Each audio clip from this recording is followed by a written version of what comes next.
Hello, this is John Feldt. This is the weekly water outlook for the Midwest. Well, this is the graphic I showed last week showing the jet stream position that was forecast. I sort of talked about this oddball low pressure area loft sliding off to the southwest. And if we look at the current jet stream pattern, you can see that that pretty much worked out as expected. The core of high winds are well to the north, and that area of low pressure is still out there, but it's pretty weak and disorganized and sort of drifting around. It's not having nearly the impact that it had earlier in the week. Now, I'm going to be talking about a lot of changes this week. It's sort of interesting what's going on, but let's look at current conditions. Now, right now, it's fairly dry over the area over the last 7 days. If we look here, we see a very large area of extremely dry weather here across portions of the Midwest. Now, an exception, and we've seen this pattern now for quite some time, over eastern parts of the Midwest, particularly Ohio, parts of Indiana, have been much wetter. Now, the area in blue or green here, that's about an inch of rain, and the areas in blue here, that's very dry. That's only about a quarter inch of rain or less. So Iowa, which has been very dry, remains dry. Northern Missouri was very dry. Northern Illinois was very dry over the last week. But off to the east, it's continued to be fairly wet. Now, if we look at the percent of normal over the last 30 days, we can see this another way, just another way to look at the past 30-day precipitation. What we see here is we do see the reds are 25% of normal, and that shows again that real core of dry, well below normal precipitation, and that pattern has occurred for several weeks now. Now, you might take a look at Texas and Oklahoma. That region's been very dry as well, but that oddball low I've been talking about, that drifted into that area, and they received a very welcome rain. And after many weeks and months of dry weather, they received some welcome rain over the last week. So percent of or departure from normal of rainfall, Iowa once again about over an inch in some spots, deficit of rainfall for the week. We can see most of the Midwest, that's been the story, rainfall deficits. But if we look over Ohio, parts of southern Indiana, a very small part actually, we do see some surplus rainfall. So the weekly precipitation anomaly, and this is averaging over the whole week through this is actually for July 1st through 20th. What we see is key trends, and we do see that core trend for the central part of the Midwest is well below normal precipitation.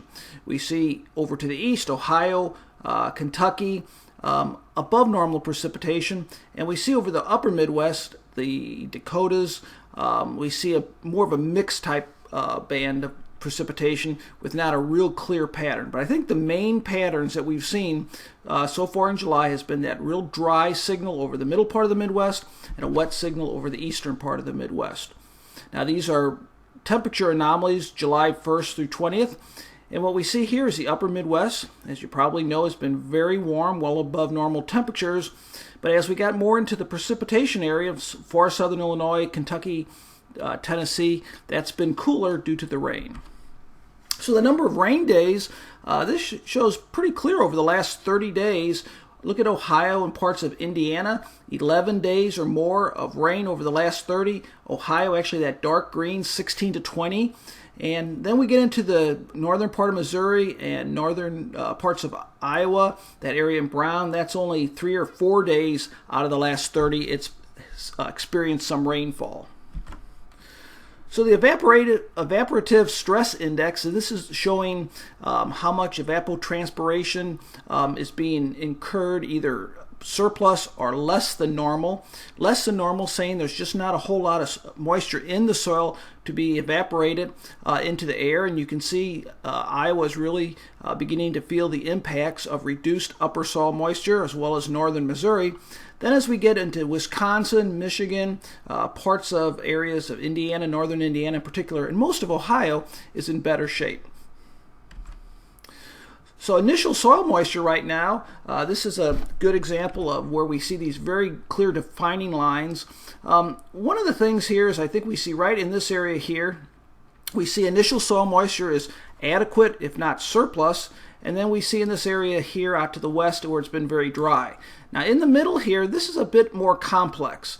This is an area that's received some significant rain early in the growing season, and right now it's been significantly dry. So what we're doing is I think we're using up that insurance moisture that we received earlier in the season and really beginning to get dry, and that region really needs some additional rain in the near term. If not, we're really going to be getting into both short and longer term soil moisture and precipitation anomalies in those regions.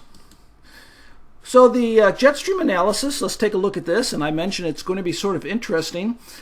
This week is in blue. It's beginning to dip down to the south over the eastern U.S., and by next week, look at this. Now, if you're a regular listener to my briefings, this might look familiar. I'm going to show you in a minute here how it was, and this is very similar to the jet stream pattern late in June into early July, and that's going to bring some very big changes in temperature and precipitation to parts of the nation.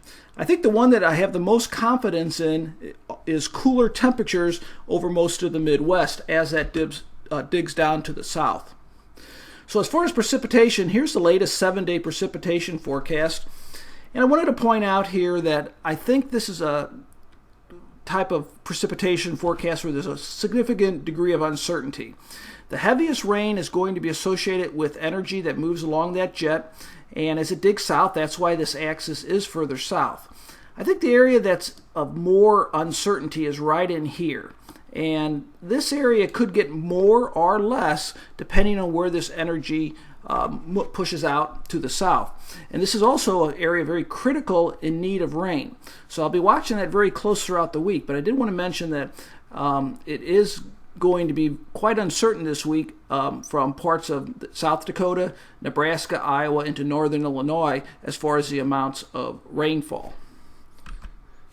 Okay, now if we go further out here, we see that I put here the area in brown are generally dry soils, and actually I think it extends further off to the east, but I'm taking some data sets here that show more of the long-term soil moisture deficits.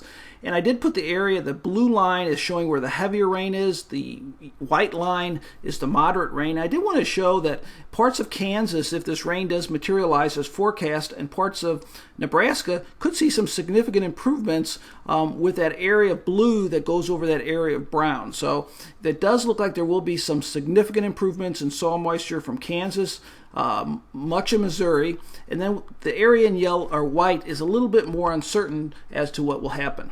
Now this is that graphic I wanted to show you. I dug this out from the end of June. Looks very, very similar to what we're going through now. And I went back and looked at the precipitation patterns during this time. And one of the things I noticed was there were some mesoscale type systems in here. And keep in mind that models won't pick these up.